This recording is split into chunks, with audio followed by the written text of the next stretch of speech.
आखिर आप हैदराबाद में लगातार बने हुए हैं, आपकी संख्या क्यों नहीं बढ़ पा रही? आपने हैदराबाद में, तेलंगाना में अल्पसंख्यकों के लिए क्या काम करवाया?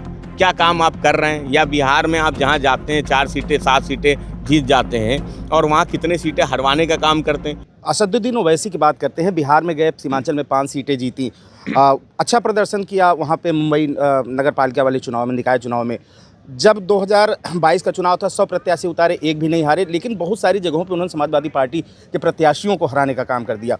अब 2000 खासतौर से 24 के लोकसभा चुनाव में जब उन्होंने अपना कोई प्रत्याशी यूपी में नहीं उतारा तो समाजवादी पार्टी ऐतिहासिक अंतर से जीती है। 2027 के लिए उन्होंने हुंकार भरी है कि हम आ रहे हैं उत्तर प्रदेश। क्या कुछ असर देख रहे हैं आप समाजवादी पार्टी के ऊपर? आंकड़े तो गड़बड़ दिखा रहे हैं। देखिए, सवाल इसी बात का कि वो आ रहे हैं।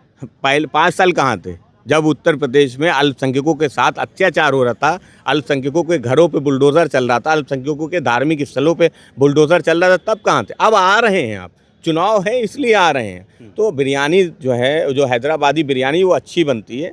ओवैसी साहब को हैदराबाद में रहना चाहिए, हैदराबादी बिरयानी खाएँ, वहीं कबाब पराठे खाएँ, वहीं रहें। उत्तर प्रदेश में आने की उनको कोई ज़रूरत नहीं है, कोई टूरिस्ट स्थल नहीं है कि यहाँ पे आएंगे, आप चुनाव लड़ेंगे, चुनाव के समय पे आएंगे, वोट लेंगे और चले जाएंगे। उत्तर प्रदेश में आपको कोई वोट मिलने वाला नहीं है।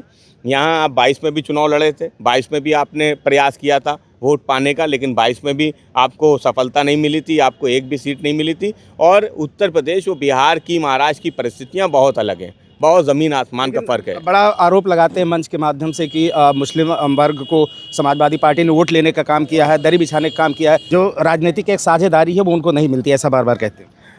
देखिए, उत्तर प्रदेश में जिस तरह से लगातार समाजवादी पार्टी अल्पसंख्यकों के लिए, पिछड़ों के लिए, सबके लिए काम करती है और सबकी भागीदारी सुनिश्चित होती है। इसलिए ये आरोप हैं, आरोपों का क्या है? उनसे पूछा जाए कि आखिर आप हैदराबाद में लगातार बने हुए हैं, आपकी संख्या क्यों नहीं बढ़ पा रही? आपने हैदराबाद में, तेलंगाना में अल्पसंख्यकों के लिए क्या काम करवाया?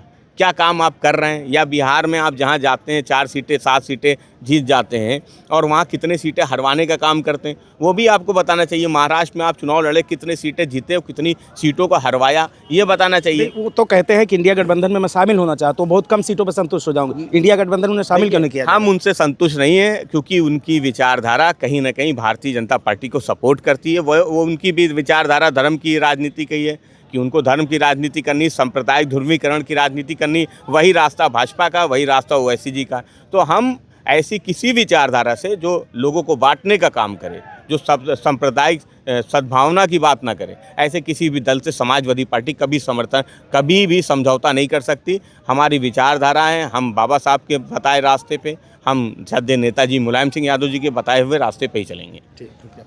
आप थे समाजवादी पार्टी के प्रवक्ता फ़खरुल हसन चा साहब, जिन्होंने तमाम सारे मुद्दों पर खुलकर बेबाकी से हमसे बात की। आप देख रहे थे नारी टीवी यूपी। अब दिए मुझे इजाज़त, नमस्कार।